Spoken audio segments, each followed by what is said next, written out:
Eaglehurk, as we like to call it.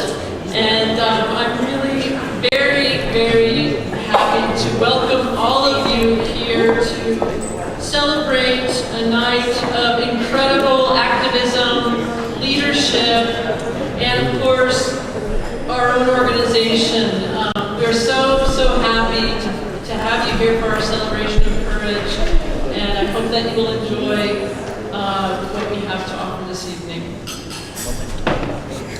So before we begin the program, we can't get an event like this off the ground without the support of some very dear friends, dear staff, and amazing colleagues.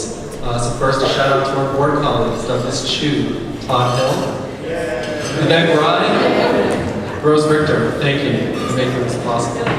Eaglehurk staff, many of whom will be up on stage tonight, but especially Jessica Stern, our executive director,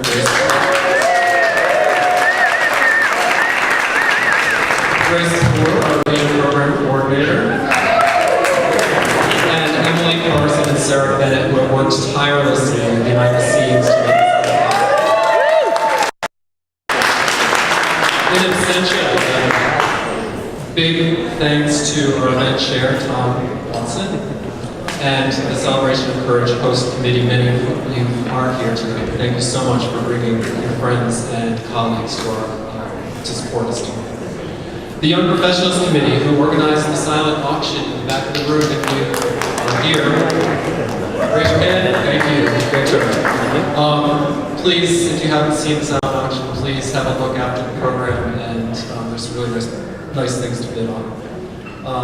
We have some corporate supporters: Armani Exchange, Tito's Handmade Vodka, Rishi Tea, N. Chang and Company, Michelle Blankenship, I think, is still here with us, and the Brooklyn Brewery. Thank you so much.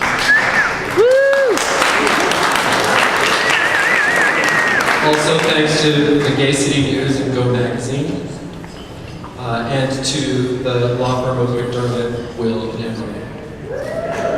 Finally, tonight I want to acknowledge one of our strongest and longest supporters, Willie Petroli.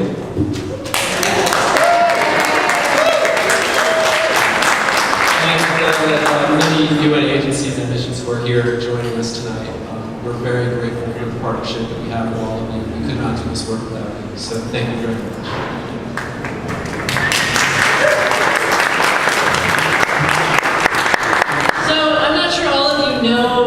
The history of Eaglehurk, but we were founded in 1990 and we were based in San Francisco. We've since moved to New York City, and we are the only American LGBT organization to be recognized by the United Nations. This is a big deal. Yeah.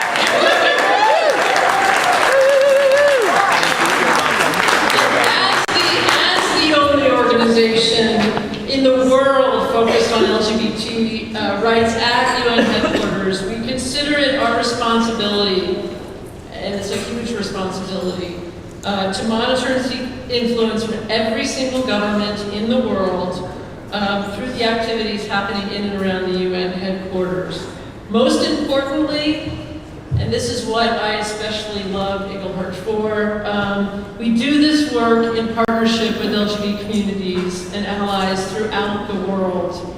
We work shoulder to shoulder and in partnership with some of the most amazing organizations with such incredible resilience, and I think that is what makes all of us successful.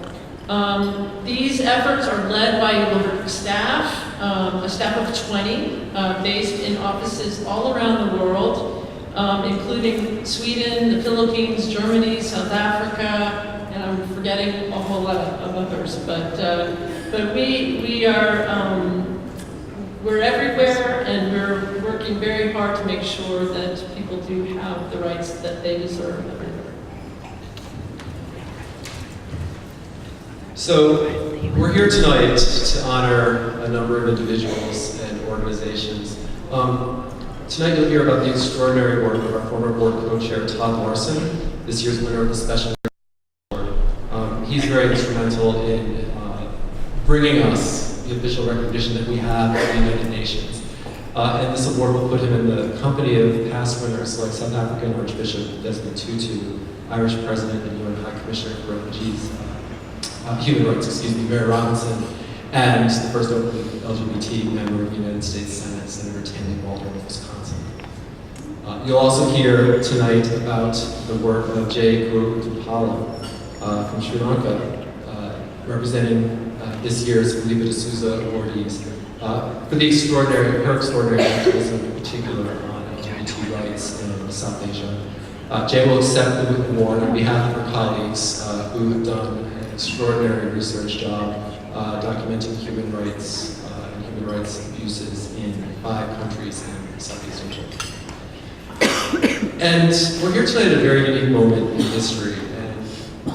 I think anyone who's paying attention to what's going on in the world, there can be a sense that we're losing ground, we're moving backwards. And Egelberg is here to tell you that that is not actually true. The backlash that we're seeing around the world in countries such as Russia, Uganda, Nigeria, that's not a result of weakness, it's a result of strength, it's a result of the movement that we all have built, and that Egelberg works very strong to build and maintain around the world.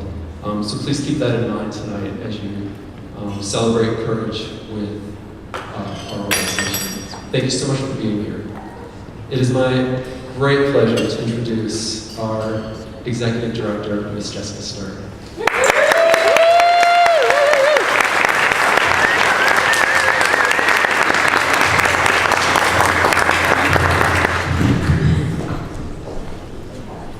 Hey everybody. Hey. I couldn't hear you. I said, hey everybody. Hey. You want to celebrate some courage?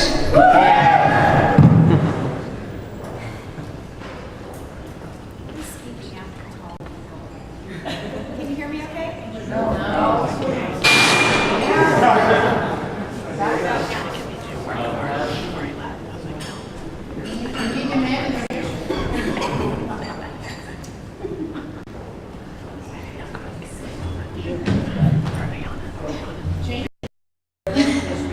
How about now? We're here, we're awake. All right. Tonight, we are celebrating courage in LGBT activism. But I am also celebrating that spring seems to have finally come to New York. You can tell he's not from out of town. Yes. The flower beds in Brooklyn are full of red tulips.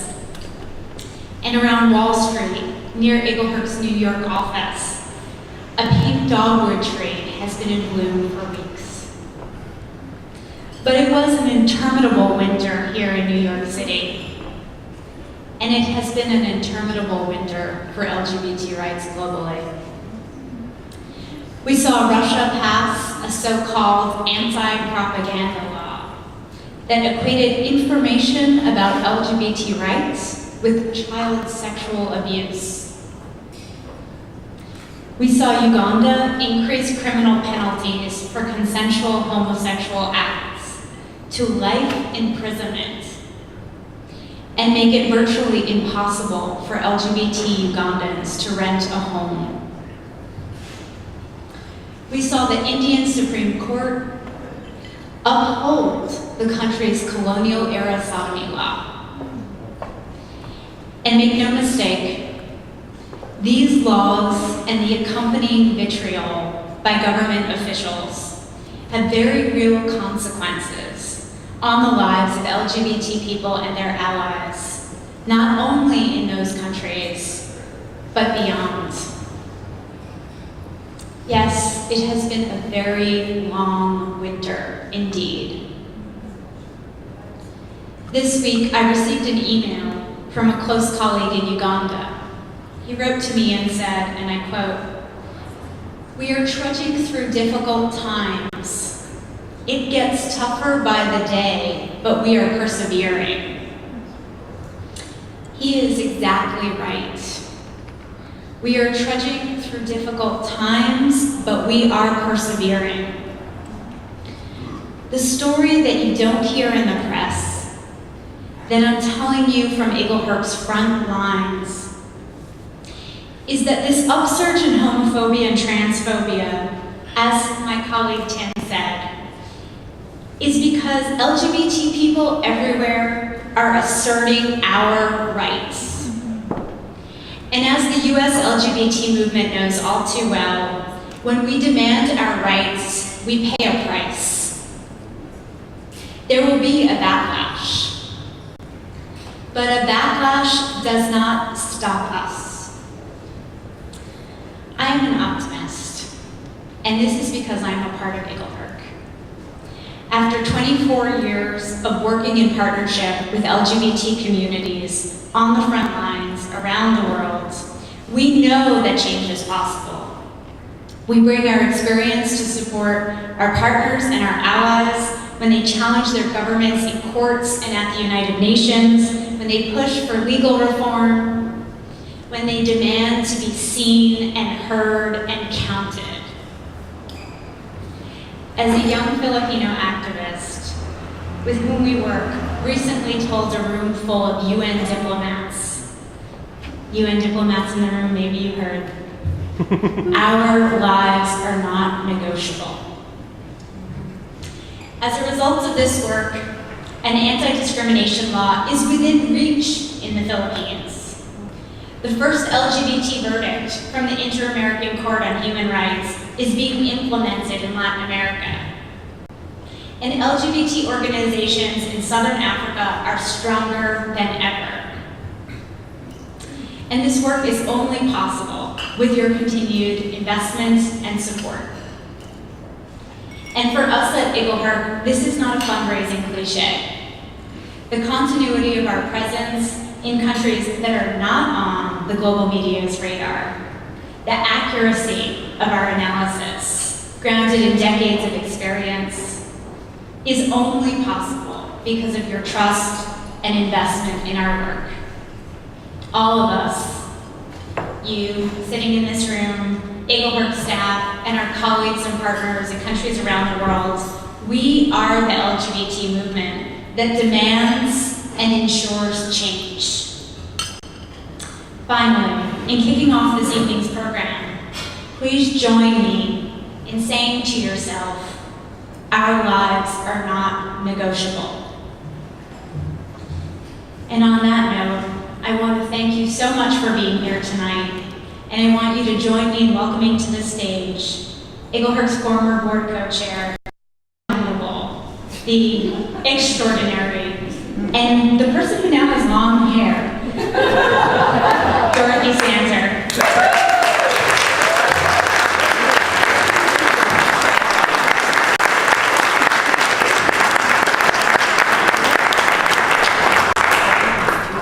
Well, hello.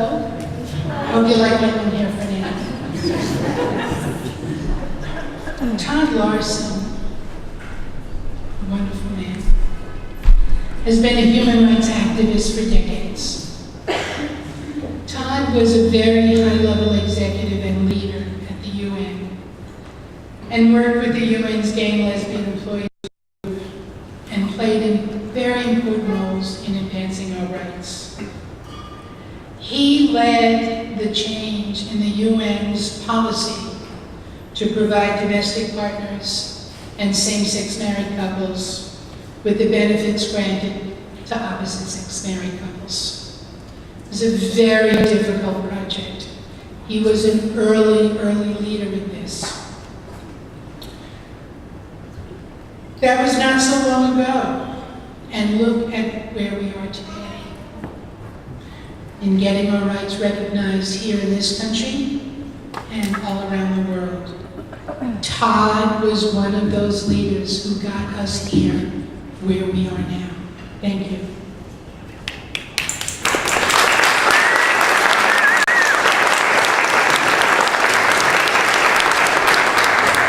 About 8 years ago, the then Eaglehurk board, of which I was on, voted to go forward with that process of trying to get UN consultative status, which Ami referenced earlier, which we now have.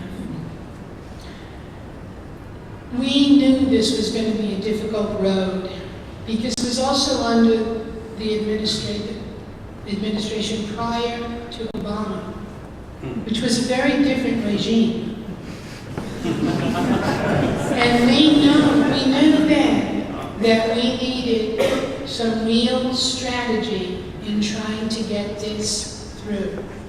We needed someone who had background within the UN who could help us with that strategy. And lo and behold, Todd Larson expressed interest in being on the Eagle Hook board and helping us with our worldwide program. How fortuitous for us. He joined the board and in very short order became my board co-chair.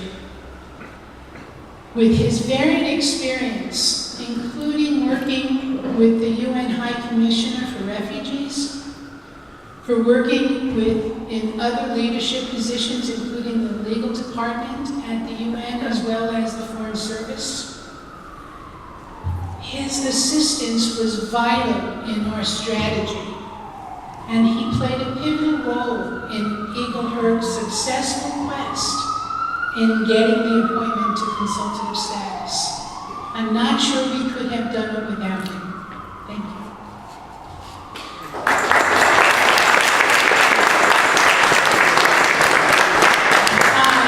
And all of the Eagle Herc family can't thank you enough for your 7 years of strategic assistance and political astuteness in steering Eagle Herc to where we are now. Eagle Herc's Special Recognition Award is being given to Todd as a tribute to his contributions to advancing LGBT human rights and Eagle Herc's work worldwide. It was a privilege working with you, Todd, for so many years, and I'm so proud of all the work you have done. For you, for me, for all of us here, and for all of us worldwide. Please join me in honoring our friend, Todd Larson.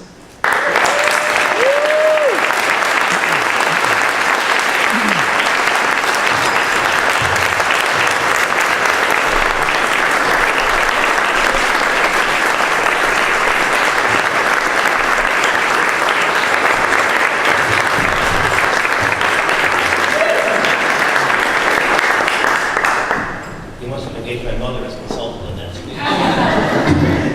So I'm totally not deserving of this award, as beautiful as it is, but that doesn't mean that I'm going to give it back. It means that I am going to take this chance and opportunity to underscore that those truly deserving of our collective recognition are instead Jessica and her amazing staff. Please again.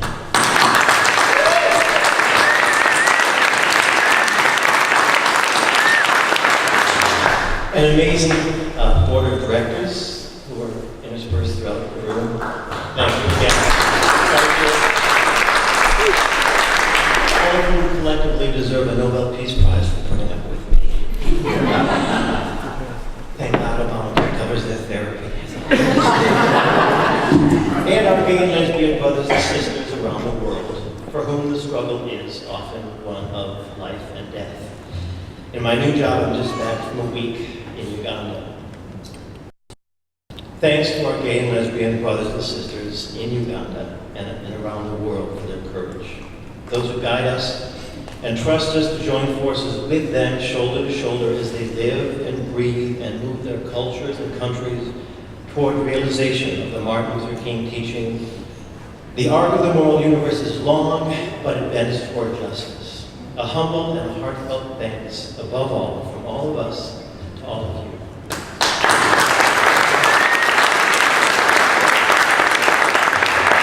Now, I dedicate this award to two people. First, to my very best friend, my sister.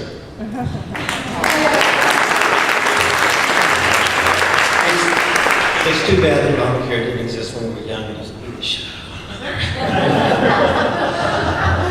another. Second, I dedicate this award to my dear Jose.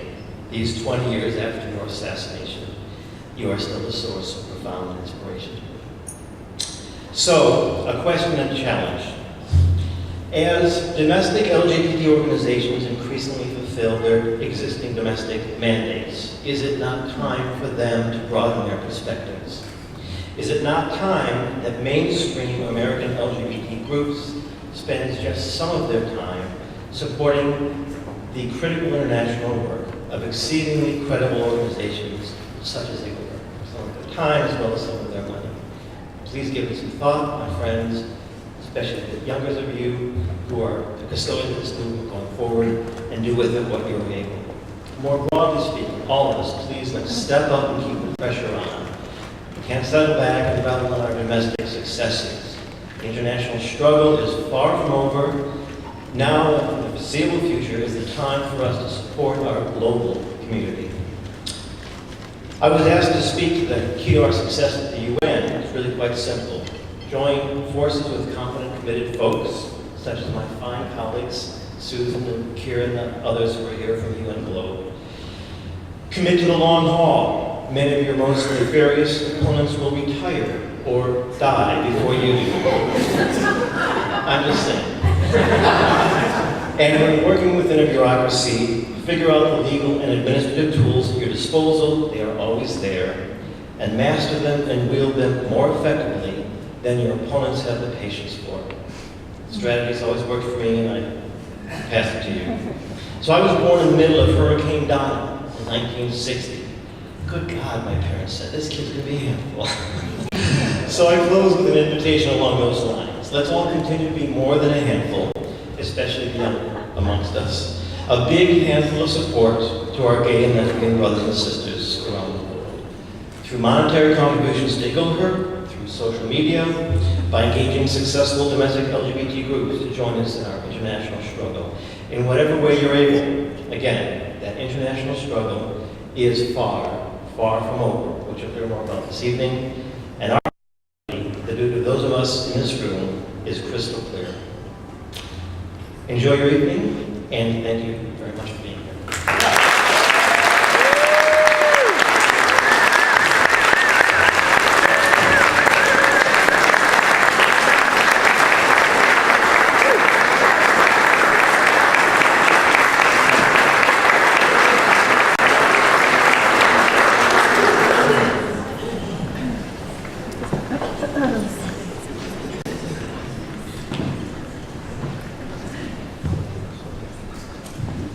Hi everybody, my name is and I coordinate the Asia program at the International Gay and Lesbian Human Rights Commission.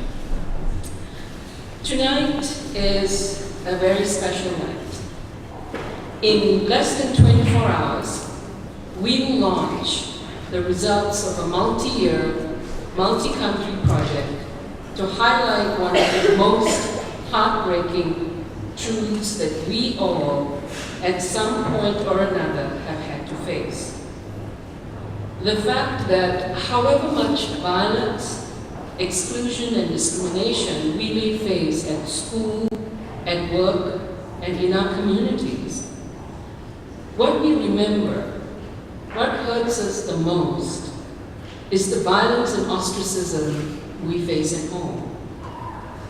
Over the past 3 years, Eagleburg has worked closely with partners in Japan, Malaysia, the Philippines, Sri Lanka, and Pakistan to document violence against the most marginalized and often also the most invisibilized people in our communities: lesbians, bisexual women, and trans people. Our partners gathered over 230 interviews with individuals who in many cases had not been able to share the truths of their lives with anyone, and very often had to cope with these horrific experiences in isolation. I am deeply moved by the trust that these individuals placed in Eagleburg and our partners. And I cannot wait to repay this trust that they placed in us by using the resulting report, the report that is going to be launched tomorrow, to advocate with politicians, policymakers, activists, journalists, NGOs working with families, civil society groups, anyone who will listen, about the change that our research has shown is so sorely needed.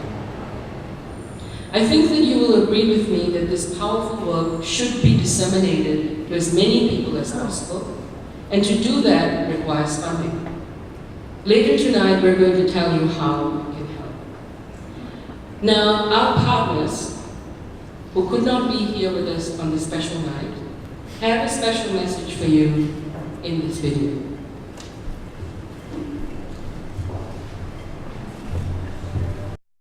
There have been instances where they will kill you, where you can die because, your family just murders you because they think you're an abomination.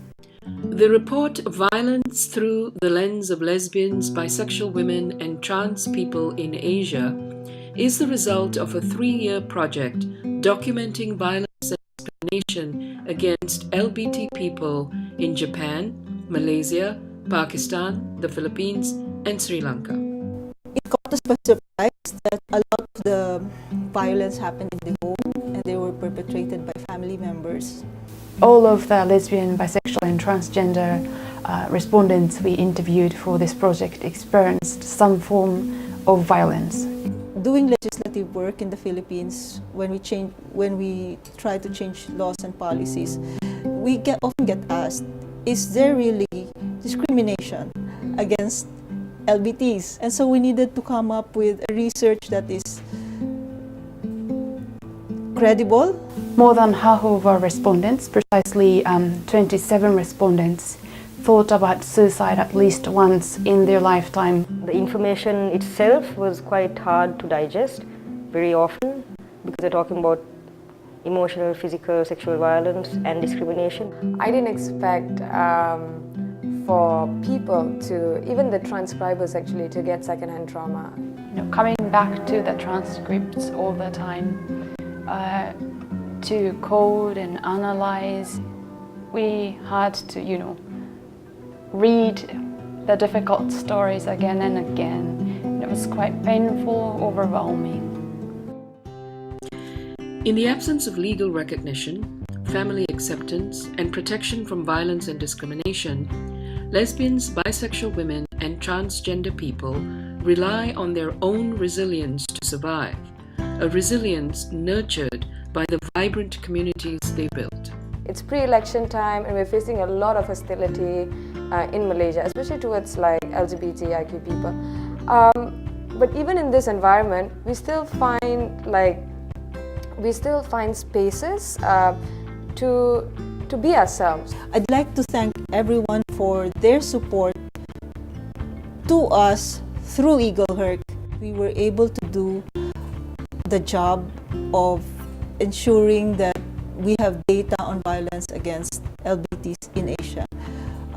Because you were there, we're able to do our work. Because you believed in us, we are able to help others.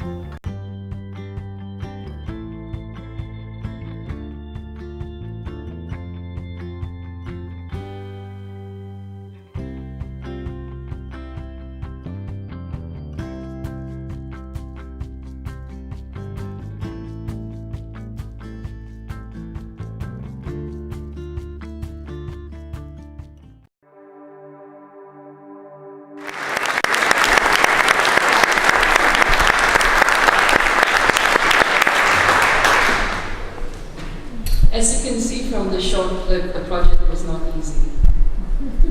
Many of the women and trans individuals who were interviewed had come to see the violence they faced as inevitable. Some even talked about it as perhaps justified, because they had defied established codes of conduct. They had disrupted the family unit. They had hurt their parents. They had brought unwanted attention to the family. But they lived in country contexts where non-conforming sexual orientation, gender identity, and gender expression was criminalized, condemned, punished. In other words, this research helped us see the narrow connection between strict gender norms and violence and discrimination. No one understands this better than J. Guru Tumba. We are honoring her today for her coordination of the Sri Lanka portion of the research and for her amazing contributions to the LGBT movement globally. Jay is representing the 5 country teams who are all being honored with the Felipa Award this year. Jay is a longtime scholar and activist on sexuality, gender norms, and queer theory. Her current work with young men to prevent violence by reframing gender equality is a testament to her visionary approach. Jay's steady commitment and deep understanding of the social and historical contexts of homophobia and transphobia in Sri Lanka is part of why interviewees and interviewers alike trusted her. These are just a few reasons I am so honored to call Jay a friend. An avid rock climber, Jay is the rock of her community. Please join me in a standing ovation for this outstanding community.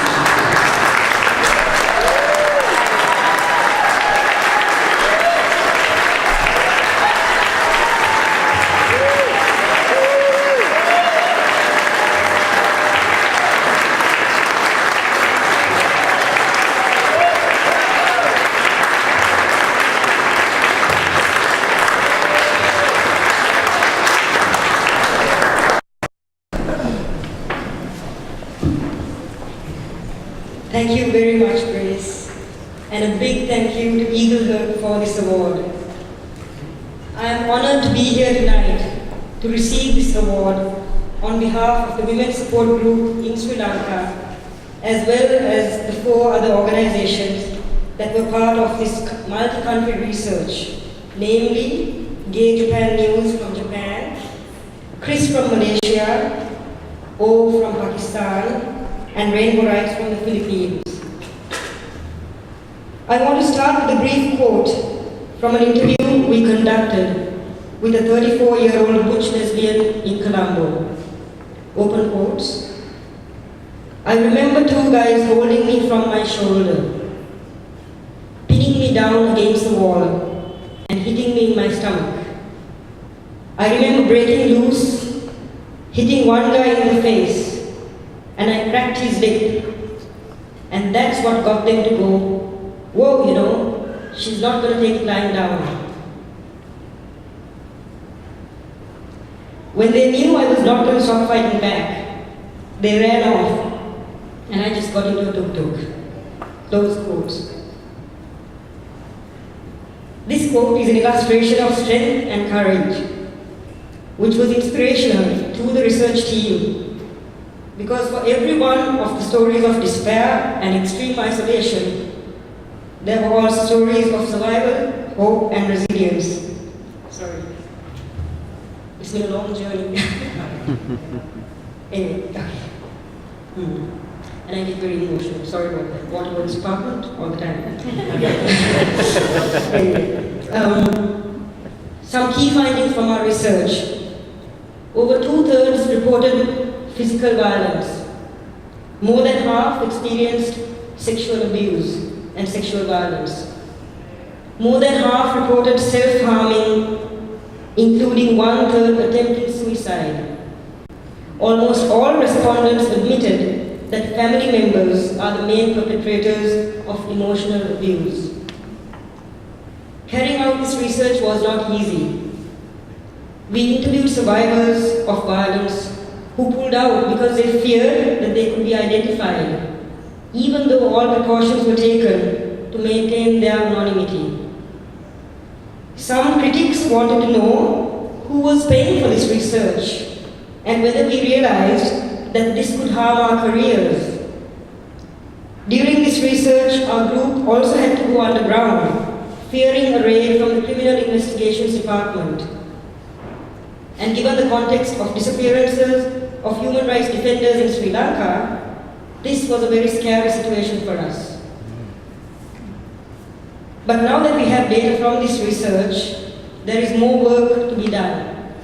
And for this, however, we require the support and expertise of organizations such as Eagle and many others gathered here today to ensure that our government and society accepts and recognizes basic human rights of all LGBTI people, particularly LGBT people in Sri Lanka.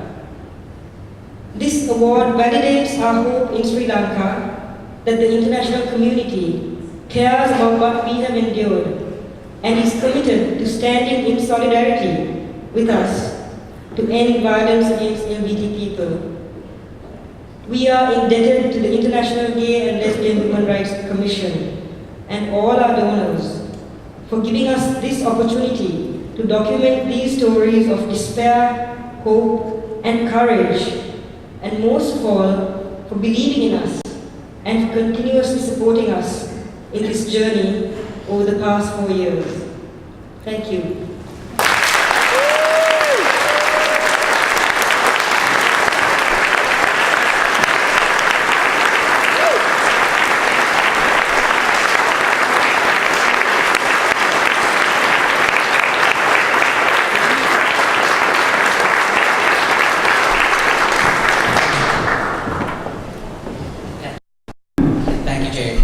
Thank you to you and to your team for the inspirational work that you do. It's easy for us to sit here in the comfort and suitably libated from champagne and wine in the heart of Manhattan to forget how far we have come. Recently, I married the love of my life, David Noble.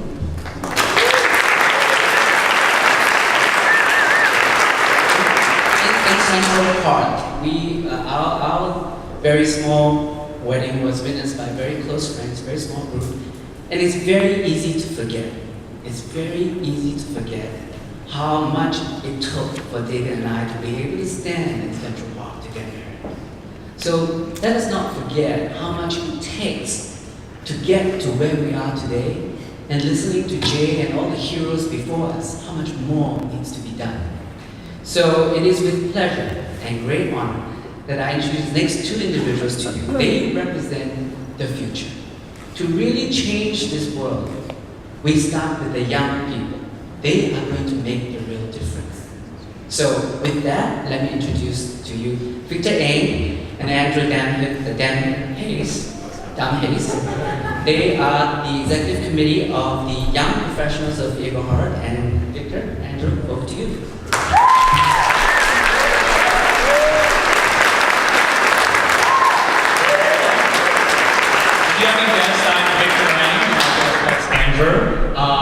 I'll just start with a quick story. Yesterday was my birthday, and it's not the whole story, but the story is that at the end of the night, I was with my boyfriend, and he gave me a gift, a birthday gift, and I was looking at it, kind of examining what could it possibly be. I finally said, "This does not look like a ring." And the reason why I think that's so relevant is because that's really what our generation living in America, living in New York City, thinks about right now in terms of that's the most pertinent issue for LGBT people among our generation. We're so lucky and we're so privileged to have that ability to really focus on what heterosexual people have been doing for centuries. And that's why the YPC is so important for us. It's really to bring awareness to an amazing cause and to extend our graciousness to the global community where, we really do have a responsibility and an obligation to be there for others that can. And so that's why this year we're lucky enough to have really started the YPC within Eagle Herc, and we're really excited about all the things that we hope to accomplish. Yeah, we're very excited about bringing Eagle Herc, as Victor said, to younger folks. And one of the things we want to highlight to all of you this evening is one of the first projects we worked on, which was securing a number of auctions, a number of items for the silent auction that's taking place this evening. We encourage all of you to please bid on items that are of interest to you. 100% of the proceeds go to Eagle Herc. The bidding will be closing at 9 p.m. this evening. And we have a number of really exciting items, such as, for those of you looking to get in shape for the summer, we've got a 10-pack sessions at Barry's Boot Camp. We've got an Aqua Soul Cycle. You can tell where the theme is going for the summer. For those of you looking to get away, we have the weekend away at the Castle Hill Inn, which is a beautiful Relayan chateau in Newport, Rhode Island, and a number of other really great items. So please, after this is done, we'd love for you to take a look and bid on anything that's interesting to you. And again, it goes to a really, really great cause. So thank you all.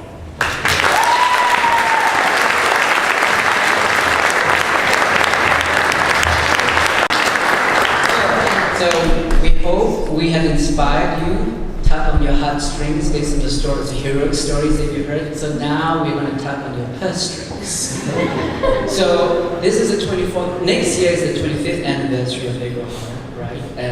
It doesn't happen, things don't happen, it takes money to move human rights. So you've heard Victor and Andrew talk about the auction. Please feel free to bid on those all the items at the back of the room. On your seat, there are some pledge cards. We encourage you to think about making a contribution to Eagle Heart.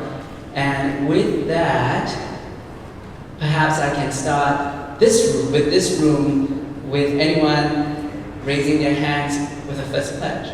I see a hand over there. I pledge $300. $300, thank you so much. Do we have a matching pledge? Anyone in the room, feel free to raise your hand. Alan, thank you very much. 500, thank you. We have a very modest goal of raising $25,000 for our initiatives to celebrate our 25th anniversary. So thank you very much for considering a pledge to Eagle Heart. Anybody else at the back of the room? Another 500, thank you. Do I see some encouragement from this in the room? Yes, thank you very much, Rebecca. Thank you, Rebecca.